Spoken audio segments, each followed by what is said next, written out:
मनोज जरांगे पाटील यांनी मराठा आरक्षणासाठी हैदराबाद गॅझेट, सातारा गॅझेटचा आधार घेतला. त्याच्या दुष्परिणामांमुळेच आरक्षणाची मागणी करणाऱ्यांसाठी ब्रिटिशकालीन गॅझेट हा परवलीचा शब्द आणि आरक्षणाच्या मागणीसाठीचा मोठा आधार आता वाटू लागला आहे. त्यामुळे मराठा आरक्षणानंतर आता धनगर, लिंगायत, बंजारा अशा इतर जातींनीही आरक्षणाची मागणी करायला सुरुवात केली आहे. गॅझेटच्या आधारावरती सुरू झालेली ही आरक्षणाची स्पर्धा आणि त्यामुळे वाढणारा सामाजिक तणाव यामुळे राज्य सरकारसाठी ही नवी डोकेदुखी सुरू झाली आहे. मराठ्यांना आरक्षण देणारे देवाभाऊच आपल्यालाही न्याय देऊ शकतात असा विश्वास वाढत असल्यामुळे आरक्षणाचं भूत हे देवाभाऊंच्या मानगुटीवरून अद्याप उतरायला तयार आहे. याच विषयावरती आज आपण सविस्तर बोलणार आहोत. नमस्कार, मी सायली नलोडे कविटकर आणि आपण पाहताय विश्लेषण वाईब.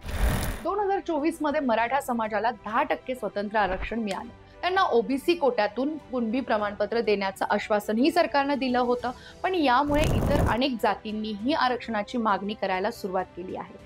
धनगर समाजाने अनुसूचित जमाती अर्थात एसटी कोट्यात समावेशाची मागणी केली आहे, तर लिंगायत समाज ओबीसी कोट्यात समावेश मागतोय. तर दुसरीकडे मुस्लिम गटानेही आर्थिक आणि सामाजिक मागासलेपणाच्या आधारावरती आरक्षणाची मागणी करायला सुरुवात केली आहे, ती केली आहे. बंजारा समाजाने ही हैदराबाद गॅझेटचा आधार घेत एसटी कोट्यातून आरक्षणाची मागणी करत मुंबईकडे कूच करण्याचा इशारा दिलाय. म्हणूनच येत्या काही दिवसात आरक्षणाचं हे भूत महायुती सरकारच्या आणि पर्यायानं मुख्यमंत्री देवेंद्र फडणवीस यांच्या मानगुटीवरती बसण्याची शक्यता आहे. हे आरक्षणाचं भूत कसं त्रासदायक ठरू शकतो हे आपण पाहणारच आहोत. पण त्याआधी नजर टाकूयात आत्ताच्या आरक्षणाच्या स्थितीवरती. महाराष्ट्रात सध्या 52% आरक्षण आहे. 13% एससी, 60% एसटी, 19% ओबीसी आणि 10% ईडब्ल्यूएस. मराठ्यांना स्वतंत्र 10% कोटाही मिळाल्यानं इतर समाजांना वाटतंय की त्यांनाही असाच लाभ मिळायला हवा. यामुळे सामाजिक तणाव हा वाढलाय. प्रत्येक समाज आपल्या मागासलेपणाचे पुरावे सादर करत आरक्षण मागतोय. पण सगळ्यांना आरक्षण देणं शक्य आहे का, हाही प्रश्न उपस्थित होतो आहे. मराठा समाजाने हैदराबाद गॅझेट आणि सातारा गॅझेटच्या आधारावरती कुणबी म्हणून ओळख मिळवली. यातून त्यांची ओबीसी कोट्यात समावेशाची शक्यता निर्माण झाली आहे. यामुळेच इतर जातींनीही गॅझेट हा ऐतिहासिक दस्तऐवज मोठा आधार वाटू लागला आहे. याचंच उदाहरण म्हणजे धनगर समाज. धनगर जातीचा उल्लेख सापडल्याचा दावा करतोय, ज्यामुळे त्यांना एसटी कोट्यात स्थान हवंय. तर लिंगायत समाज गॅझेट आणि ऐतिहासिक नोंदींच्या जोरावरती ओबीसी मागतोय. पण सुप्रीम कोर्टाने सांगितलंय की फक्त गॅझेट पुरेसं नाहीये. सध्याच्या सामाजिक आर्थिक मागासलेपणाचे ठोस पुरावे हवेत. तरीही या गॅझेटच्या स्पर्धेने सरकारची डोकेदुखी वाढवली आहे. ही स्पर्धा कुठे थांबणार?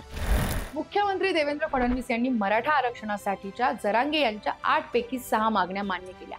पण यामुळे ओबीसी समाज, विशेषतः राष्ट्रवादीचे आणि ओबीसी समाजातील नेते असणारे छगन भुजबळ हे नाराज झाले. त्याच वेळी धनगर, लिंगायत आणि इतर समाजाच्या मागण्यांनी फडणवीस यांच्यावरती दबाव वाढवलाय. जर सगळ्यांना आरक्षण दिलं तर ते 50% मर्यादा ओलांडली जाईल, जी सुप्रीम कोर्टात टिकणारी नाहीये. आणि मागण्या नाकारल्या तर आंदोलन आणि राजकीय नुकसान होऊ शकतं.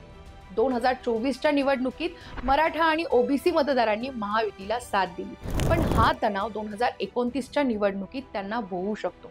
विरोधक, विशेषतः शरद पवार यांची राष्ट्रवादी काँग्रेस ओबीसी समाजाला आपल्याकडे खेचण्याचा प्रयत्न करत आहेत.